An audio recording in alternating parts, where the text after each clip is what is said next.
جل صاحب، میرا نام اعجاز احمد ہے، میں GNN میں ہوں۔ پاکستانی فوج دنیا کی وہ واحد فوج ہے جو بیٹل ہارڈنڈ فوج ہے۔ دہشت گردی کے خلاف ہم 20 سال سے 25 سال سے لڑ رہے ہیں۔ ہم نے بارہا مذاکرات بھی کیے، افغانستان کے ساتھ بھی اپیزمنٹ کی کوشش کی، وفود ان کے یہاں بھیجے، لیکن ہمیں دیکھتے میں آیا کہ کوئی فائدہ اب تک نہیں ہوا۔ لیکن گزشتہ روز وہ ایک بڑے سیاستدان ہیں، عمران خان صاحب اڈیالہ جیل میں مقدمات بھی بھگت رہے ہیں۔ کل ہماری ان سے بات ہوئی تو وہ یہ کہتے ہیں کہ جو پاکستان کی افغان پالیسی ہے وہ غلط ہے۔ افغانستان کے ساتھ مذاکرات کرنے چاہیے، TTP کے ساتھ مذاکرات کرنے چاہیے۔ وہ یہ کہتے ہیں کہ مذاکرات، ہمارا تو وزیر خارجہ وہاں بلاول کا انہوں نے نام لیا کہ وہ نہیں گئے افغانستان جب وہ وزیر خارجہ تھے، تو یہ کہتے ہیں کہ اس کے اثرات خیبر پختونخوا پر بھی آ رہے ہیں، اور یہ پالیسی فالٹی ہے، اس کو مکمل طور پر تبدیل کرنا چاہیے اور افغانستان سے مذاکرات کرنے چاہیے۔ آپ اس حوالے سے کیا کہتے ہیں؟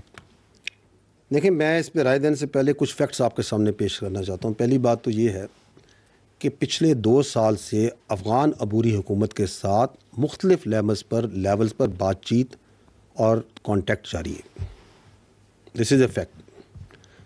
اور جیسے میں نے ابھی پہلے بھی عرض کیا کہ ہم ان سے ایک ہی بات کر رہے ہیں کہ پاکستان اور افغانستان دونوں برادر پڑوسی اسلامی ملک ہیں، اور یہ کہ افغان عبوری حکومت دہشت گردوں کو، فتنہ الخوارج کو پاکستان کے اوپر مقدم نہ رکھے۔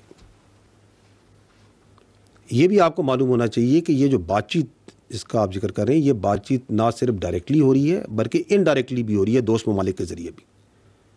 اور افغان عبوری حکومت کو یہ باور کرایا جاتا ہے کہ آپ فتنہ الخوارج اور دہشت گردوں کو سہولت کاری جو ان کی زمین سے ہو رہی ہے اس کو روکیں۔ جو افغان، ابھی میں نے آپ کو بتایا کہ کتنے افغان جو ان سے ہیں جو دہشت گردی میں ملوث تھے، جو خودکش بمبار بھی تھے، پکڑے گئے، کتنے جنم حاصل ہوئے، تو ہم انہیں کہتے ہیں کہ یہ جو افغان ہیں ان کو آپ کنٹرول کریں کہ یہ دہشت گردوں کے ساتھ شامل ہو کے پاکستان کے اندر آ کے دہشت گردی نہ کریں۔ ان افغان خودکش بمباروں کو کنٹرول کریں۔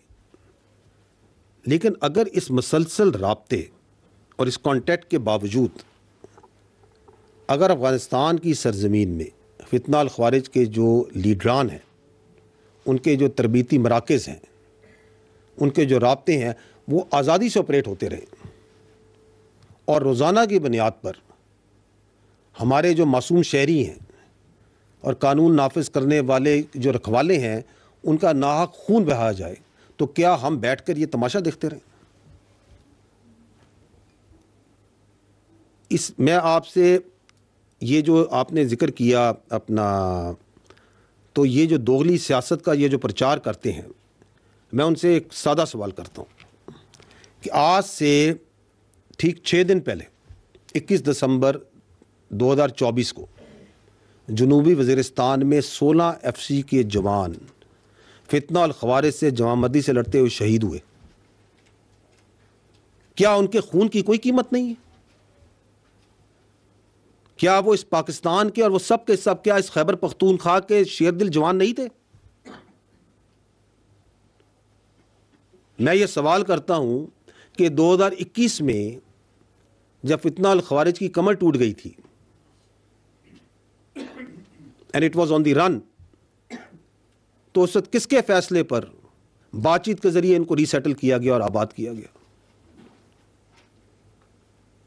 کس نے ان کو طاقت اور دوام بخشا؟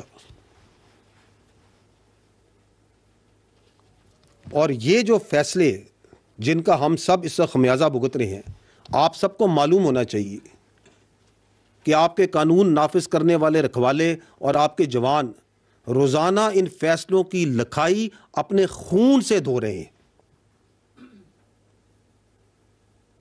اور میں آپ سے یہ سوال بھی کرتا ہوں کہ اگر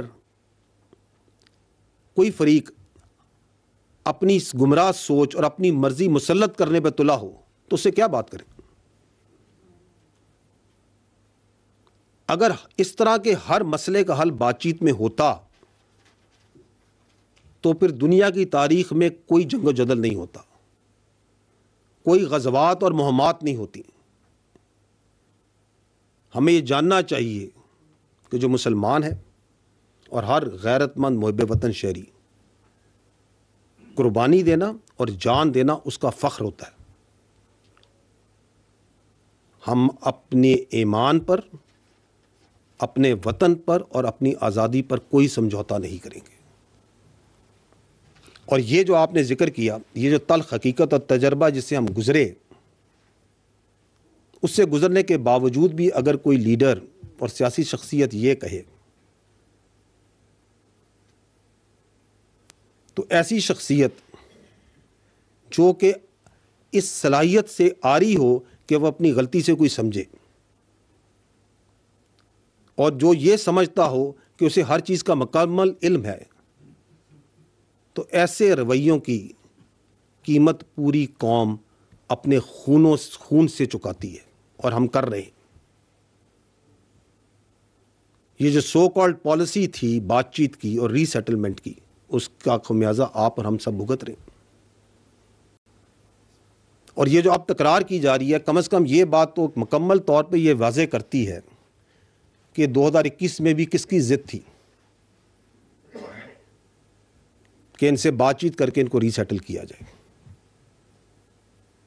اور اس ضد کا جو قیمت ہے وہ پاکستان اور بالخصوص خیبر پختونخوا ادا کر رہا ہے.